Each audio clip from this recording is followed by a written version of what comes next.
지난주부터 얘기함이라는 제목으로 얘기해도 됩니다.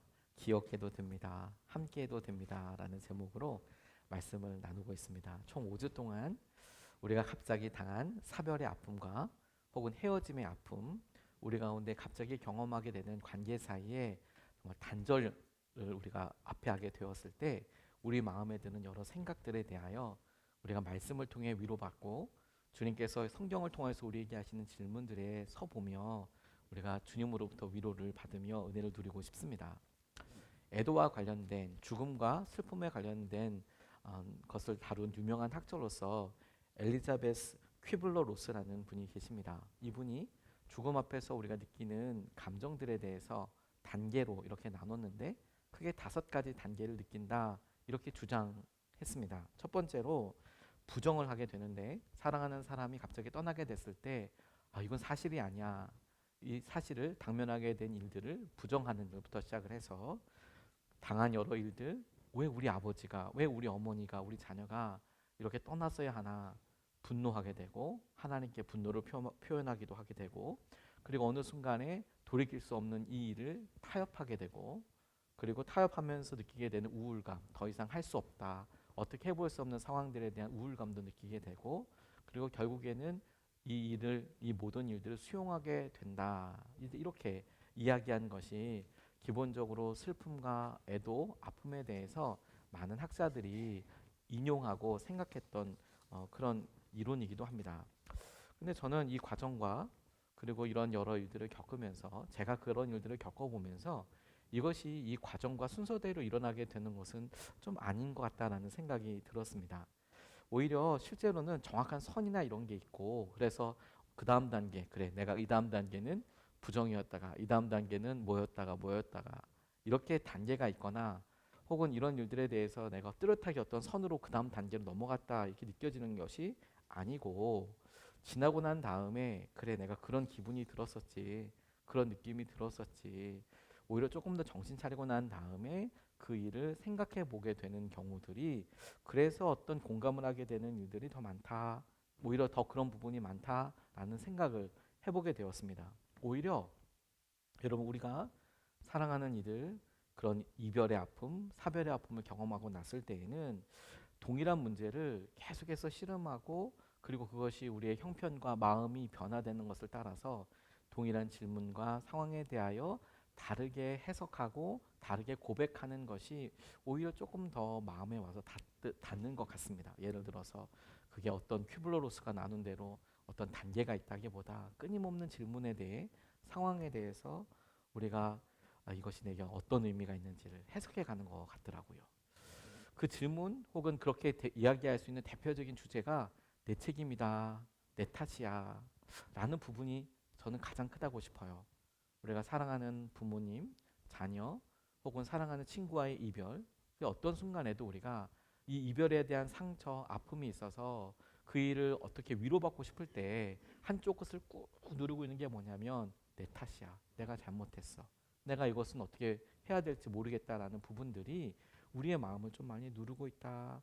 죄책감, 책임감이라고도 이야기하죠. 그런 부분이 오히려 조금 더 시기와 상황 가운데 변하면서 똑같은 질문이지만 변하고 다른 답을 다른 재해석을 내는 경우들이 있는 것 같아요. 사별자들 이런 분들을 심리 면담하는 어느 의사분이 우리가 스스로 극단적인 선택을 하는 사람들이 경고를 보낸다. 경고 신호 목록을 이렇게 한번 써봐라. 이렇게 하면서 체크하도록 이렇게 한다고 합니다. 그래서 예를 들어 고인이 잠을 잘 못 잤다. 밤새도록 TV를 보면서 왔다 갔다 했다. 갑자기 체중이 줄었다. 알코올 의존도가 높아졌다. 이런 체크리스트들이 이렇게 있으면서 혹시 이런 안타까운 선택을 하기 전에 이런 행동 패턴들을 모습을 보이지 않았냐. 모습을 보였던 것들 체크해봐라. 이렇게 하는데 유가족들이 오히려 거꾸로 이런 게 경고 신호였구나. 이런 모습이 힘들어했다는 신호였구나. 그래서 스스로 극단적인 선택을 할 때 경고 신호가 있었나요? 라는 질문을 상담자나 혹은 의사로부터 이렇게 듣게 되면 대부분의 사람들이 있었다라고 이렇게 했었어라고 표시를 하다 보니 경고 신호가 극단적인 선택으로 이어지는 비율이 80%가 넘는다. 그러니까 모든 그런 안타까운 선택을 하는 사람들 중에 80% 이상이 이런 신호를 보낸다라는 통계가 집계 된다는 거예요. 근데 이걸 거꾸로 질문해 보면 이런 거예요. 그런데 오히려 이런 사별자들, 이런 분들이 면담 과정을 통해서 그 행동이 그게 신호였구나. 그 얼굴빛이 뒤늦게 그게 신호였구나.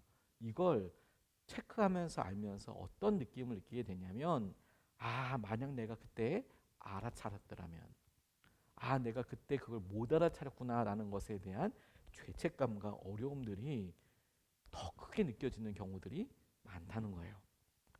어떻습니까, 여러분? 우리가 사랑하는 분들의 어떤 건강적인 이상 신호에 대해서 우리가 못 알아차렸다는 것 때문에 오는 막연한 아픔, 혹은 우리가 이별할 때 어떤 마음, 그것이 배우자의 외도이든 혹은 이별의 신호이든 우리 자녀들이 보였던 어떤 왕따나 아픔의 증거이든 우리 스스로가 지나고 다시 생각해 보니 거꾸로 내가 이걸 못 알아차렸구나. 그때 내가 이걸 알았더라면 어땠을까라고 우리가 if라고 하잖아요. 만약 뭐뭐 했더라면 이 생각에 끊임없이 힘들고 어려운 과정들에 머물게 되는 것이죠.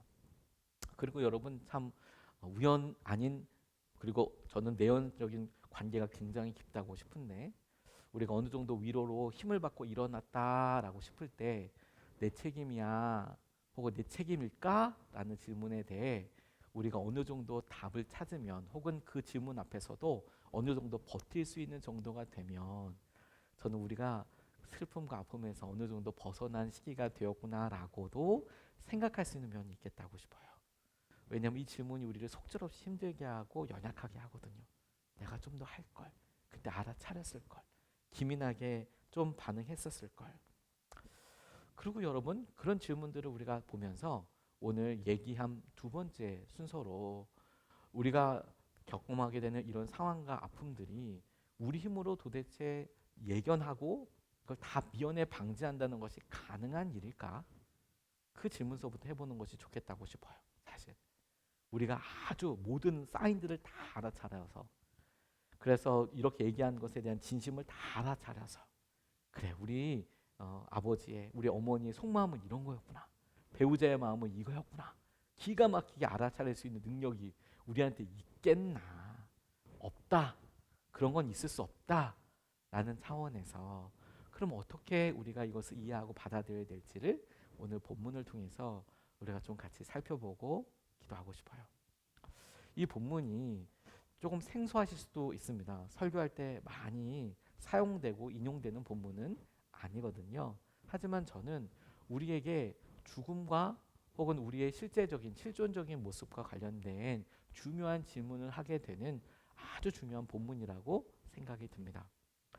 우리의 삶에 죄, 우리의 연약함, 그리고 죽음은 사실 뗄래야 뗄 수 없는 관계에 있거든요.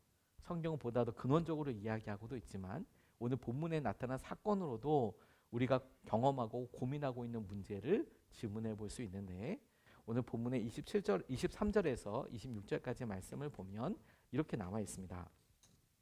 그 늙은 예언자는 하나님의 사람이 밥을 먹고 물을 마신 뒤에 나귀 뒤에 안장을 얹어 주었다. 이에 그 사람이 길을 떠났다. 그는 길을 가다가 사자를 만났는데 그 사자가 그를 물어 죽였다. 그리고 그 주검은 길가에 버려두었으며 나귀와 사자는 그 주검 옆에 서 있었다.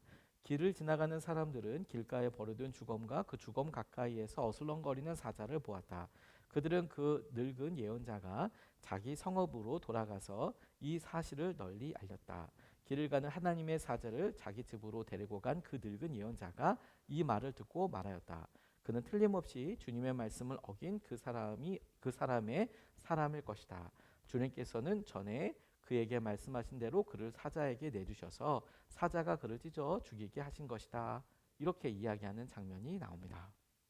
난데없이 사자가 등장하고, 그리고 그 사람을, 이 젊은 예언자라고 불리는 사람을 죽였던 사자가 그를 태우고 갔던 나귀와 함께 서 있고 하는 장면을 묘사하고 있지요. 이 본문 말씀은 13장에서부터 이어지는 말씀입니다. 여로보암이 나라가 분리되자마자 자신들이 각각 제단을 쌓고 그 제단에서 금송아지를 섬기는 예배를 드립니다. 그 예배를 드릴 때 아무도 북이스라엘 지역에서도 분명히 예언자가 있었을 터인데 베델에도 예언자가 있었는데 아무도 그것에 대해서 뭐라 하지 않았습니다. 하나님의 사람이 유다에서부터 올라가서 그 제단에서 하나님의 말씀을 선포하는 이야기가 13장 1절서부터 등장하게 됩니다. 그를 잡으려 할 때 제단이 무너지고 여로보암의 팔이 마비되고 그리고 이런 충격적인 일이 일어나면서 여로보암이 부탁을 할 때 또 팔이 낫게도 되고 그러면서 당신이 하나님의 사람이군요. 그 사람이 선포하고 했던 말이 이루어지겠군요. 라는 데는 강력한 어떤 말씀의 선포가 있게 돼요. 이 우상 숭배에 대해서 하나님이 생각하시는 것에 대한 강력한 경고, 심판의 메시지가 전달됩니다. 여로보암이 너무 놀라서 이 젊은 예언자에게 말씀을 전해준 예언자에게 우리 궁전에 가서 좀 쉬다 가라, 먹고 가라, 자세히 얘기 좀 해주고 어떨지에 대해서 해보라 이렇게 이야기했을 때 이 젊은 예언자가 하나님께 받은 말씀, 나 여기서 먹지도 말고 마시지도 말라고 하셨다 하나님께서. 그리고 같은 길로 갔던 길도 아니라 왜냐하면 사람들이 추적해 갈 수 있으니까 다른 길로 이렇게 가서 내려오고 있는 중에 그 이야기를 전해들은 늙은 예언자가 찾아가서 하나님께 내게 말씀을 주셨는데 하나님께서 우리 집으로 가서 당신 밥 먹게 하라고 했다. 대접하라고 했다. 그랬더니 젊은 예언자가 그러냐.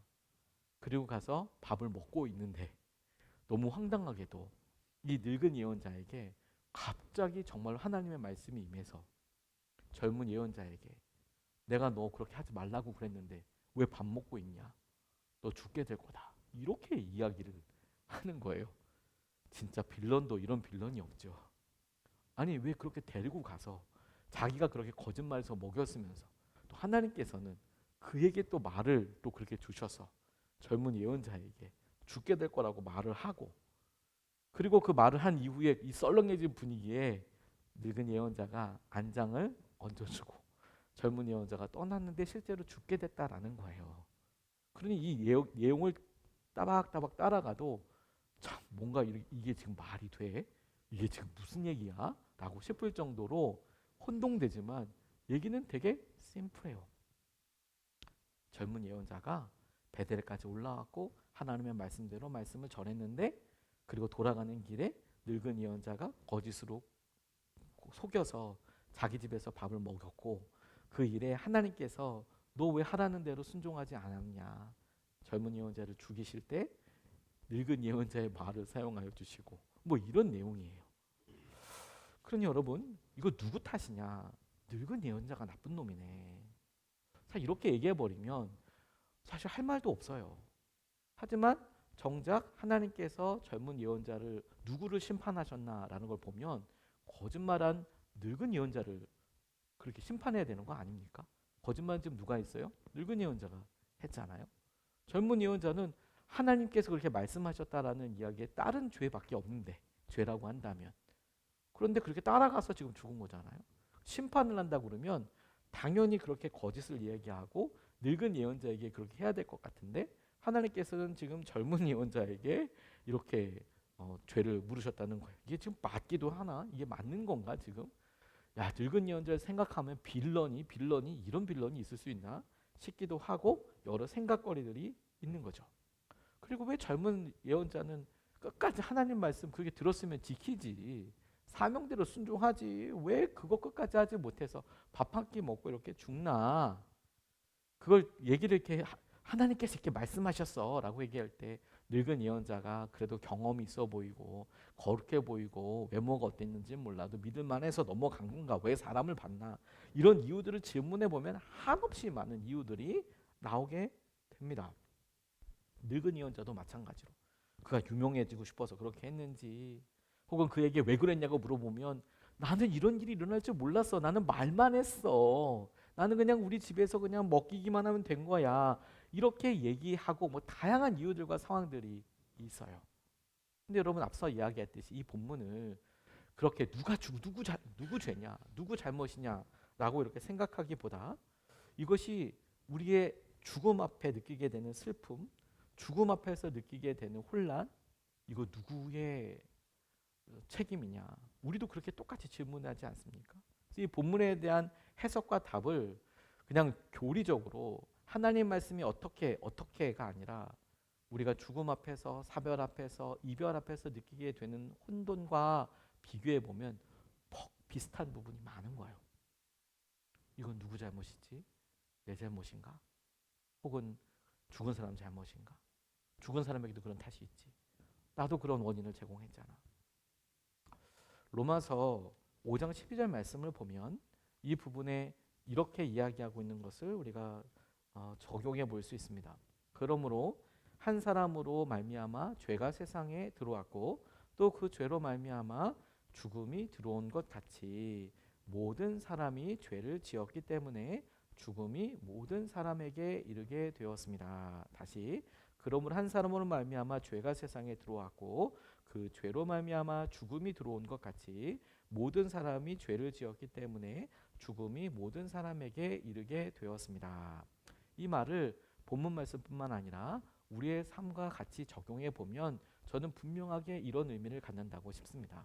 어느 순간에 여러분, 우리의 삶은 죄의 영역, 연약함의 영역과 죽음의 영역, 혹은 벌, 혹은 우리의 가운데 어려움의 영역들을 정확하게 구분할 수 없는 상황으로 살고 있다는 거예요.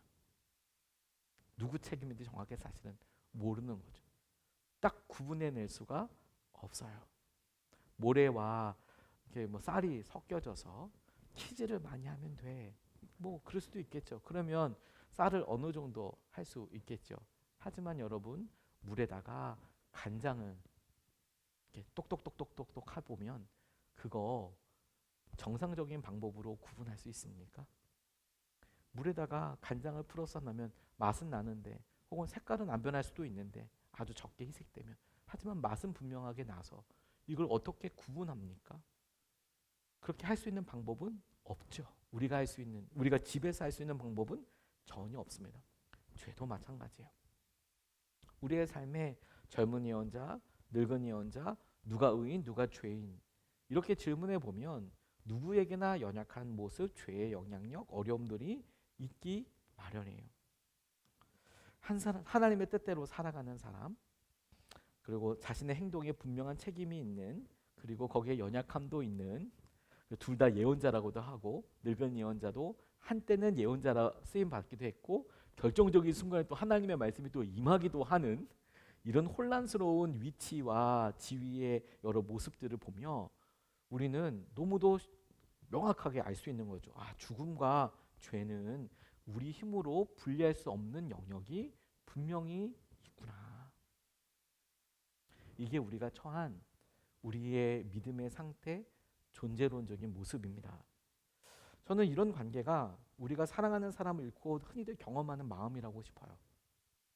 우리가 끊임없이 질문할 때 우리의 연약한 죄가 끊임없이 우리의 마음에서 동기가 돼요. 내가 이런 의도로 얘기했지.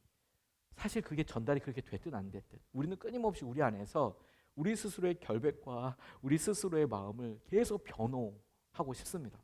누군가가 괜찮다고 이야기해 주기를 원하고, 누군가가 네 책임 아니야 라고 얘기해 주는 사람이 정말 있기를 원해요. 상실에 대해서 이 죄책감을 느끼게 돼요. 이별에 대해서 그렇죠. 그 사람은 왜 떠나갔을까? 왜 이혼을 하고 났을 때 왜 내 아내는, 왜 내 남편은 떠나갈까? 왜 우리 자녀는 내게서 마음이 떠나갈 걸까? 그게 자신에게 있어서 사랑하기 때문에 더욱더 상실감을 느끼는 그 자리에는 죄책감이 있고 내 책임인가 구분을 해보지만 그걸 계속해서 질문할수록 양파 껍질을 까듯이 내 마음속에 허물과 허물은 계속 벗겨져서 아무것도 안 나는 상태를 갖게 되죠. 그래서 이번 까는 게 문제가 아니고요.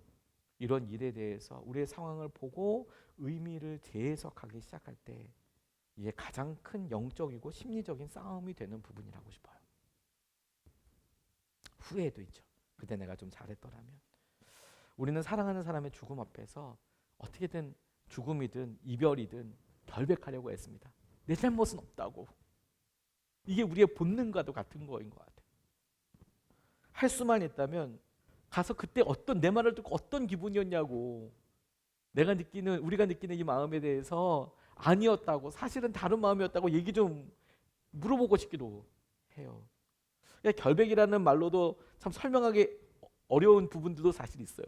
후회하지 않는 것들, 이게 표현할 수 없는 것들이 꼬리에 꼬리를 물어서 이어가죠. 근데 여러분, 죄만큼이나 우리는 상대방이 느꼈을 기분도 모릅니다. 다. 죄를 우리의 상황에서 구분할 수 없듯이 우리는 정확하게 상대방이 어떤 느낌을 느꼈을지, 어떤 마음일지 다 알지 못해요. 우리가 추측할 뿐이죠. 우리 자신이 드는 마음으로 짐작할 뿐이죠. 그리고 가장 합리적인 대답이 이어질 때까지 마음 아픈 대답이 계속 이어지죠. 이런 마음이 있다는 사실을 가만히 혼자 갖고 있는 것이 참 힘듭니다. 이게 우리의 모습이라는 것을 가만히 직시하고 우리가 이렇게 무너지기 쉽구나라는 것을 그대로 받아주는 것이 우리의 삶에 되게 중요하다는 거예요. 내 책임일까? 그 책임일까에 대한 답을 듣기보다 우리는 끊임없이 이게 내 책임일까? 라고 묻는 존재이구나. 어느 여성이 어머니가 나이도 많이 드셨지만 병에 걸리셔서 이렇게 병간호를 하게 되었답니다. 병원에서 여러 가능성이 없다라는 이야기를 듣고 나이도 있으시니까 차라리 집에서 이렇게 보내시면 어떻겠느냐. 그래서 이 분이 집으로 모셨어요. 근데 이제 어머니랑 같이 있다 보니까 자기도 시집 생활하면서 그리고 남편이랑 같이 살면서 충분히 못 해드렸다라는 마음이 들어서 어머니 뭐 드시고 싶은 거 없어? 이렇게 물어보기도 하고 어머니 원하시는 거 해드리려고 노력도 많이 하고 그래서 이제 어머니가 힘들어하실 때마다 이 딸이 뭘 할까 고민하다가 물수건을 이렇게 해서 어머니한테 이렇게 그 아픈 곳에 이렇게 얹어드렸대요. 정성과 사랑을 다해서 따뜻하게 뜨겁게 물수건을 해서 또 너무 뜨겁지 않도록 어머니가 이렇게 아파하시면 그곳에 이렇게 물수건을 따뜻하게 해서 계속 올려드리고 그럴 때마다 어머니가 시원하다 시원하다 이러면서 이제 너무 좋아라 하셨다는 거예요. 근데 이제 그렇게 시간이 지났지만 너무 안타깝게도 그분한테 허락된 시간이 그렇게 많지가 않았어요. 그래서 또 급하게 또 나빠지기도 하시고 그래서 이제 마지막으로 이제 어머니께서 하나님 나라로 가게 되셨는데 지나고 난 다음에 그 어머니를 죽음에까지 이르게 된 병에 대해서 이렇게 찾아보게 되더래요. 우리 어머니 어떻게 해드렸으면 좋을까? 지나고 난 다음에 시간이 지나고 난 다음에 근데 참 발견하지 말았으면 더 좋았을 법한 그런 걸 발견하게 된 거예요. 그렇게 환자가 고통과 아픔을 호소할 때 그때는 참 얼음찜질이 더 좋다. 이게 진행이 되기 전에 얼음찜질이 되게 좋다. 이 핫팩을 대는 것보다 얼음팩을 아이스팩을 대는 게 더 좋다. 더 필요하다. 이런 한 구절을 보게 된 거예요. 사랑으로 어머니를 섬겼는데 근데 그 핫팩을 본인이 알았겠습니까? 아이스팩이 더 그런 아픔 고통을 더 완화해 줄 수 있고 아이스팩이 혹여라도 그런 고통이 진행되는 것을 더 막아줄 수 있다는 이야기를 듣고 이분이 너무 힘든 거예요. 나는 어머니가 조금이라도 안 아프시도록 조금이라도 병이 좀 완화되도록 그렇게 노력한 건데 정작 문득 그 얘기를 읽고 나니까 내가 어머니를 내가 그런 건가? 그것 때문에 너무 힘들게 싸우시더라고요. 내가 어머니를 이렇게 한 건가? 그럼에도 어머니가 그렇게 말씀해 주셔서 시원하다 야. 아이고 시원하다. 아이고 시원하다. 그래도 그 말을 계속 이제 생각하면서 그 시기를 빠져나오는 것을 이야기를 들었어요. 여러분 우리의 죄와 우리의 연약함은 어떤 사람의 죽음이나 누군가의 이별과 관련되었을 때 그 원인을 우리가 이곳에 들어가는 거 종류 1, 2, 3 성분 1, 2, 3 정하듯이 그렇게 명확하게 구분할 수 없어요. 그리고 그것을 질문할수록 자연스럽게 질문할 수밖에 없는 존재이기도 하지만 적어도 그 원인을 아는 것에서 명확하게 시원한 답이 오지는 않습니다. 그럼 어떻게 해야 될까요? 어떤 것들일까요? 오히려 여러분 오늘 이 본문 말씀에 이런 안타까운 마음을 늙은 예언자의 마음에서 이렇게 보면 그가 어떻게 마음으로 반응하고 있을까?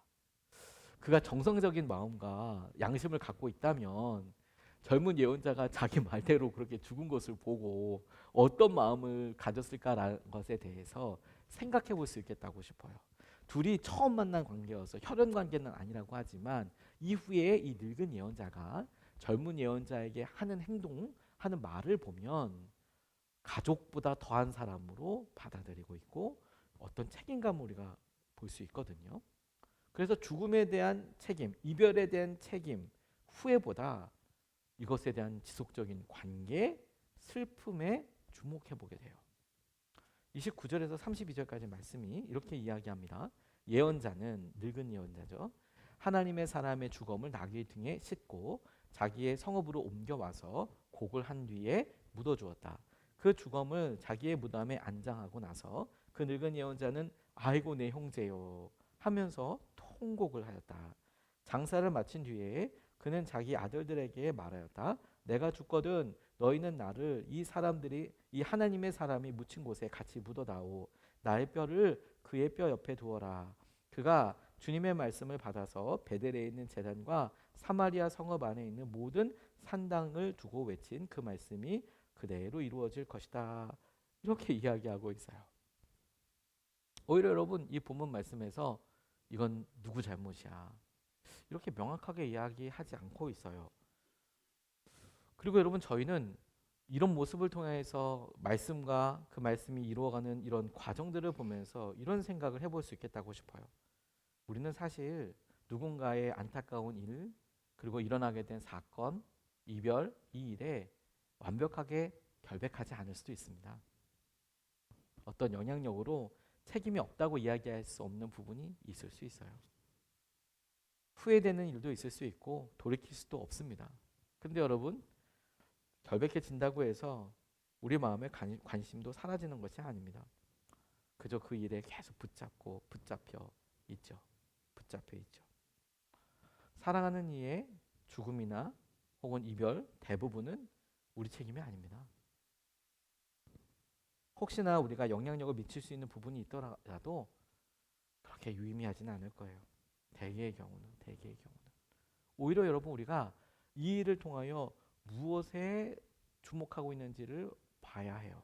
무엇에 주목하고 있는지.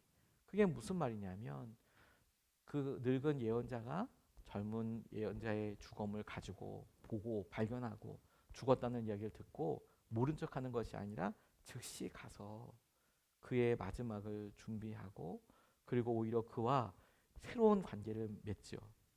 애도하는 것을 보면 내 형제요 그렇게 이야기하면서 같은 묘실에 들어가도록 이스라엘은 납골 땅을 썼는데 가족 혹은 가문의 납골 땅을 마련했는데 자기 가문, 자기 납골 하는 곳에 형제로서 그야말로 형제만 들어가는 그곳에 그를 모셨다는 것 아닙니까?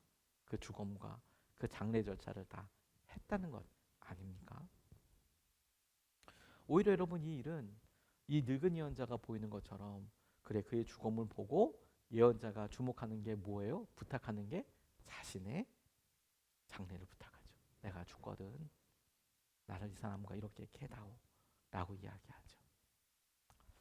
우리 앞에 생긴 이런 죽음, 안타까운 이별 이것에 대해 계속해서 누구 책임인가 라는 것보다 이 늙은 예언자는 오히려 이 장례 절차뿐만 아니라 자기의 마지막에 대해서 생각하고 보게 되는 것에 주목해 봐야 한다는 거예요.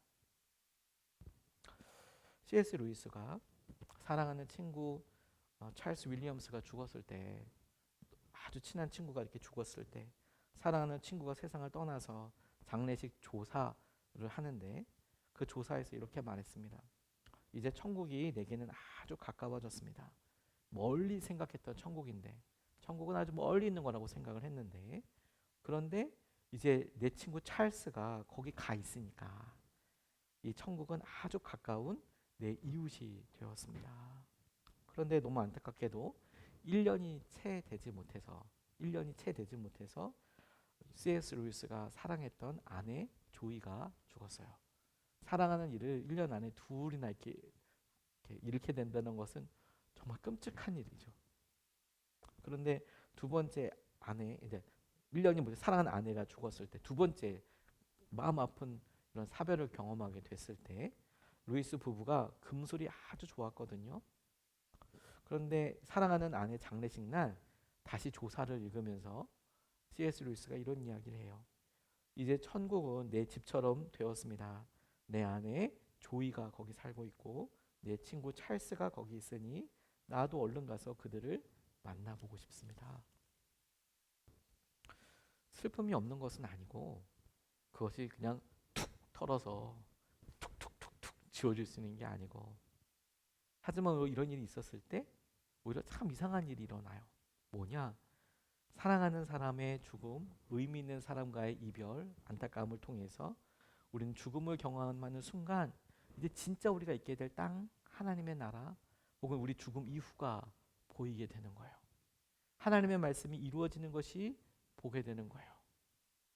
베델에 있는 이 예언자는 하나님의 말씀이 선포되어야 될 그 자리에 베델의 예언자, 늙은 예언자가 있었음에도 불구하고 여로보암이 거기서 금송아지 섬기는데도 하나님께서 그에게 야 가서 말해라 이런 얘기 안 하셨나 봐요. 했지만 못 알아들었나 봐요. 순종하지 않았나 봐요. 그러니까 주님께서 유다에서 사람을 보내서 베델까지 보내서 그 이야기를 하고 있죠. 근데 갑자기 하나님의 말씀이 그에게 와서 임해서 내게 그 일을 했던 젊은 사람을 죽게 하는 그런 예언을 해요. 그렇게 예언할 때 나중에 보니까 진짜 죽었어요. 자기의 말이 그렇게까지 사람이 죽을 줄 몰랐어요. 뭐 어떻게 될지도 몰랐어요. 이런 뭐 어떤 변명이든지 간에 사람이 죽지 않았습니까?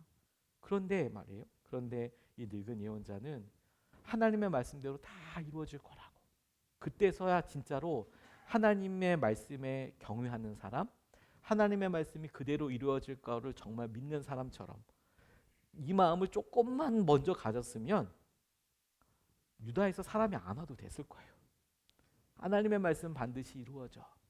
그 말씀은 그대로 선포되면 이루어져. 그러면 하나님께서 유다에서 사람을 왜 부르겠습니까? 베델에 있는 그 늙은 예언자로 말하게 하면 되잖아요. 근데 비로소 그런 마음에 하나님의 말씀, 하나님을 경외하는 것, 하나님의 이루심에 대해서 명확하게 보여지게 되더라는 거예요.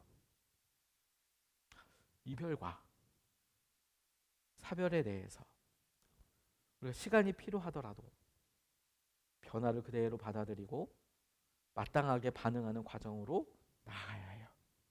힘이 들어도. 근데 여기서 최악인 건 뭔지 아십니까? 슬픔도 상실도 가슴 찢어짐도 아니에요.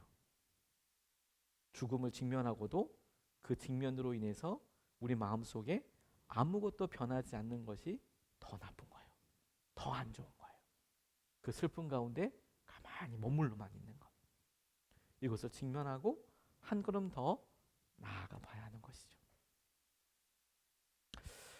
제가 말씀을 준비하면서 여러 이야기들, 슬픔들을 이렇게 보다 보니 어느 심리학자분들, 학자들이 이제 이런 이야기를 하더라고요.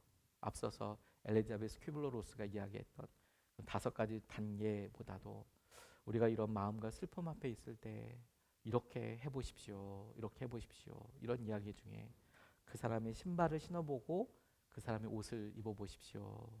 그리고 생각해 보십시오. 이렇게 이야기를 하더라고요. 무슨 말이냐면 그 사람의 신발을 신어보고 이별을 한 혹은 고인이 된 사람의 신발을 신어보고 이 신발을 신고 어딜 갔을까 그 사람이. 그리고 이 신발을 신고 무슨 생각을 했을까. 그리고 어떻게 느꼈을까 내가 말했을 때. 그런 것들 한번 생각해 보십시오. 뭐 저는 조금 바꿔서 그 사람의 옷을 입고 이 사람은 어떻게 느꼈을까, 어떤 생각을 했을까 그렇게 해보십시오. 그게 오히려 차라리 자기가 막 고민하면서 내가 내 책임일까, 혹은 내가 했던 일 그거에 대한 숨은 마음의 동기는 없었나를 끊임없이 이렇게 하는 것보다 차라리 한번 옷을 입어보고 한번 이렇게 신발을 신어보고 그 사람은 어떤 마음이었을까 해보는 것이 그 사람의 시선으로 바라보고 느끼게 되는 그런 새로운 위로가 있더라라는 말이 저는 참 마음의 위로가 되었거든요. 그런데 오늘 본문 말씀에 그와처럼 보이는 일들이 제게 이렇게 적용이 되더라고요. 31절 말씀을 보면 이렇게 나와 있어요. 장례를 마친 뒤에 그는 자기 아들들에게 말하였다. 내가 죽거든 너희는 나를 이 하나님의 사람이 묻힌 곳에 같이 묻어다오. 나의 뼈를 그의 뼈 옆에 두어라. 이렇게 이야기하고 있습니다. 그냥 장례를 치르는가 보다 라고 이야기하지만 오히려 이것은 굉장히 우리에게 풍성한 슬픔과 애도의 방식을 보여주고 있다고 저는 그렇게 적용해 봤어요. 무슨 말이냐? 늙은 예언자는 자신의 죽음 후를, 자신의 장례 후를 부탁하면서 이 하나님의 사람이 묻힌 곳에 같이 묻어달라고 이야기합니다. 형제도 아닌데.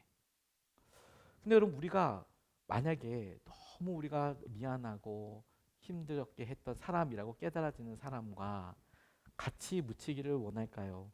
아니면 따로 묻히기를 원할까요? 보통 느끼면 우리가 큰 피해를 주었다라고 생각하는 사람. 아니 여러분, 우리의 마음속에 그렇게부터 접근하지 않고 원수 같은 사람이랑 같이 이렇게 묻히고 싶겠습니까? 떨어져서 묻히고 싶겠습니까? 같이 묻히고 싶진 않을 것 같아요. 물론 젊은 예언자 입장에서는 같이 묻히고 싶지 않을 수도 있었을 것 같아요. 근데 젊은 예언자 입장에서도 같이 묻히고 싶었을까? 자기가 정말 미안한 사람이랑? 그런 질문을 해보면서 왜 그가 그렇게 부탁하고 있는 거지?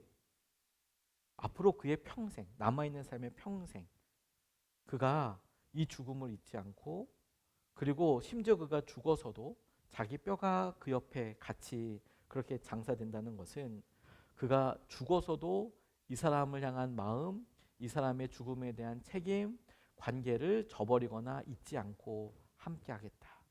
혹은 부활해서도 구약시대의 사람들이 이렇게 부활했을 때 뼈가 이렇게 부활하고 이렇게 같이 마른 뼈들이 이렇게 붙고 할 때에도 그의 가장 옆에서 부활했을 때 첫 번째 보게 될 사람들 누구예요? 같이 보고 혹여나 내가 하지 못했던 말을 사과하고 용서를 구하거나 혹은 책임을 지겠다라는 다짐처럼 저는 그렇게 보이더라고요. 내가 그렇게 하겠다. 이 세상에서 자신이 했던 일들이 영원으로 이어질 또 다른 의미로 바뀐 것처럼 보이더라고요. 그는 어떤 기분이었을까?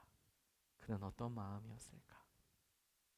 늙은 예언자가 젊은 예언자의 마음과 아픔을 본인이 다 알지는 못하더라도 내가 같이 그 자리에 머물고 있어서 그의 죽음은 얼마나 외로울까? 그의 부활에 내가 어떻게 참여하고 어떻게 할까? 그렇게 마음으로 잊고 있는 것이지요. 그 사람의 마음으로 살아보겠다는 거 아닙니까? 그 마음으로. 여러분, 이별한 혹은 사별한 사람의 신발을 신어보고 아버지 옷을 한번 입어보고 어디를 갔을지 무슨 생각을 했을지 그리고 우리를 어떻게 할지 어떻게 생각할지 떠올려 보십시오. 저는 몇 번을 아버지가 사고 난 자리에 가서 서 있었던 적이 있어요. 대로변인데 횡단보도에서 돌아가셨고 그리고 처음 몇 달은 그 사고가 나면 이렇게 표시를 해 둡니다. 표시를 이렇게 해둔 자리에서 그냥 멍하게 서 있던 적이 있어요. 그곳에 가서 그리고 제 착시일지는 모르겠지만 제 착각일 수는 있겠지만 그런 하얀 자리 어귀에 불긋불긋한 그런 모습이 있는 걸 보고 마음이 참 되게 이렇게 어려웠던 적이 있어요. 생각이 나서. 근데 어느 순간에 비도 오고 눈도 오고 또 비도 오고 햇빛도 쨍쨍하고 그러니까 그렇게 칠해놨던 흰색 그 표시도 없어지고 아무런 흔적도 없고 지금은 여긴가 이렇게 헷갈릴 정도로 그런 모습이 있죠. 몇 번 가 있으면서 어느 순간부터 그곳에 이렇게 가만히 서서 아버지가 하고 싶었던 건 뭘까? 뭘 원하셨을까? 아버지께서 하고 싶었던 그걸 좀 해야겠다. 그래, 그렇게 다짐을 계속 해보죠. 영원한 것을 아버지가 하고 싶었던 거. 그래, 내 삶이 여기서 끝이 아니라 내가 하고 싶었던 것이 아니라 아버지가 원했던 것들 중에서 내가 할 수 있는 일들을 해봐야겠다. 해봐야겠다. 하나씩 하나씩 영원한 것. 저는 그거에 오히려 이것이 내게 하나님께서 부탁하신 아버지라는 통로를 통해서 제게 부탁하신 사명을 깨달아가는 순간, 혹은 영원한 것을 심는 순간이라는 생각이 들었어요. 하나씩 하나씩 하나씩 하나씩 심어가는 그런 과정이더라고요. 정성껏 하나님을 이름을 올려드리는 거죠. 김민기 목사님 여기 오셨을 때 이런 간증을 해주셨습니다. 친한 친구, 교회를 다니지 않았지만 초중고를 함께 다녔던 친구가 정말 가까워서 자기는 대학을 붙어서 서울에 올라오고 방학 때마다 내려가서 함께 여행도 다니고 초중고를 함께 했던 그런 친구. 근데 그 친구가 그렇게 교회는 또 다니지 않아서 때가 되면 나오겠지, 이런 생각을 하게 되는 거죠.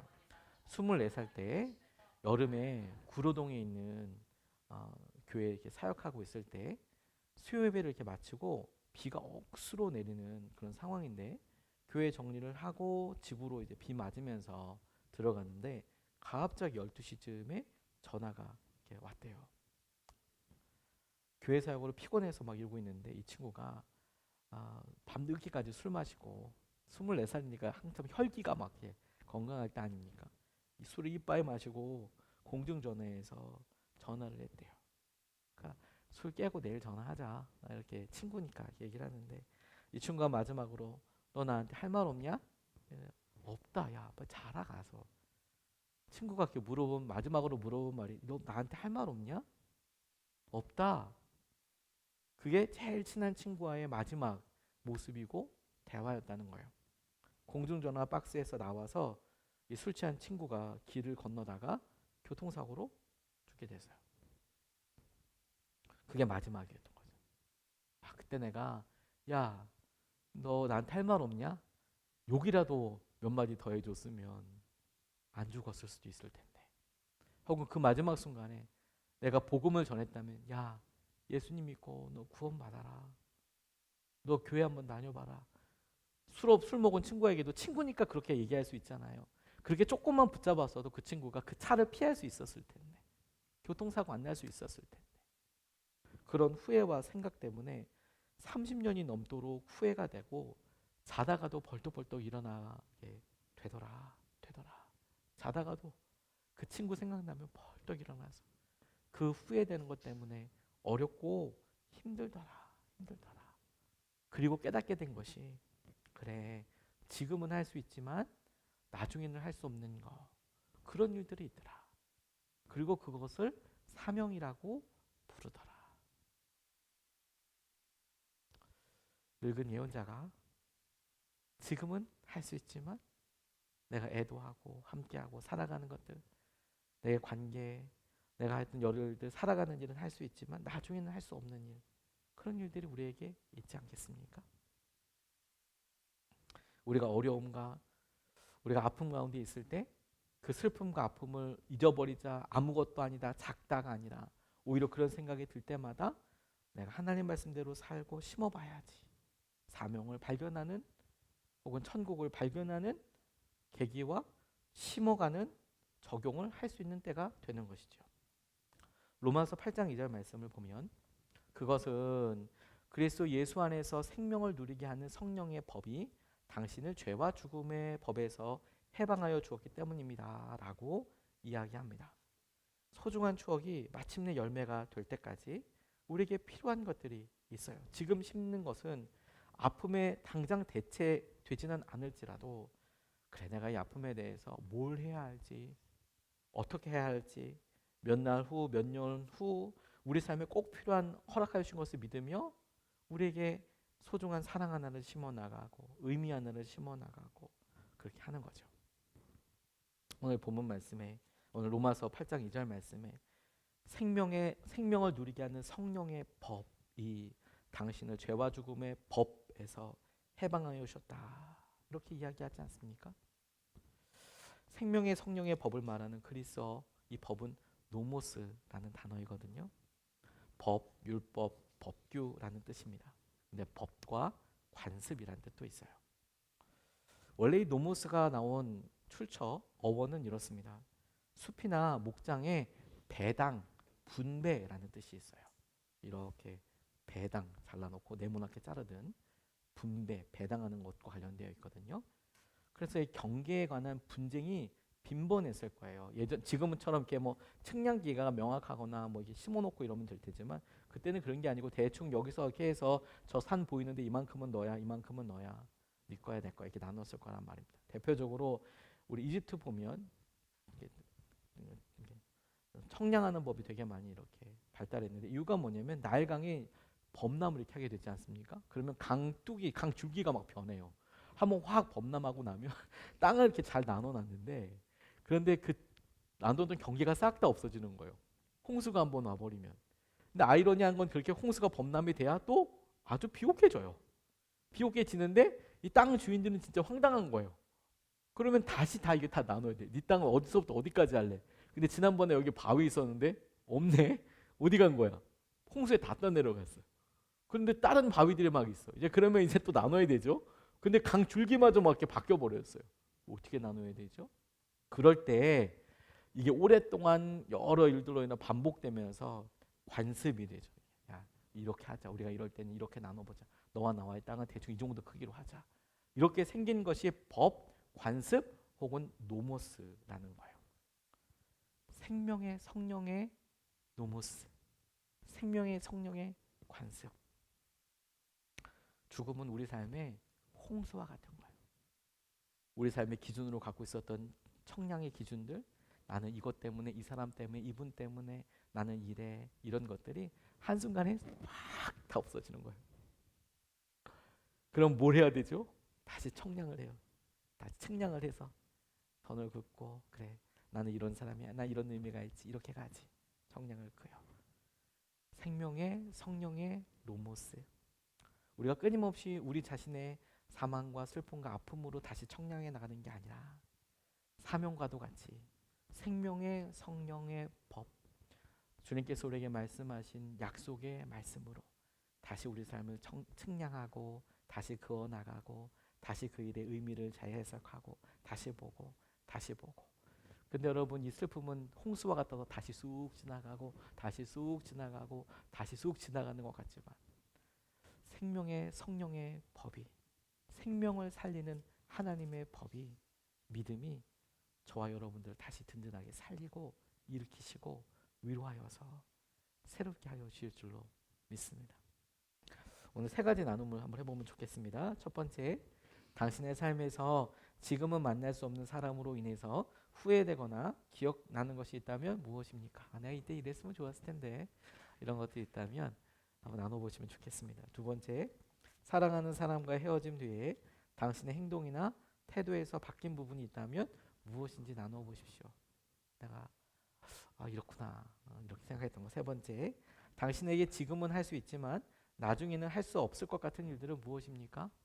한번 고민해 보시고 생각해 보시고 지금 할 수 있는 거라면 한번 해보시기를 부탁드리겠습니다.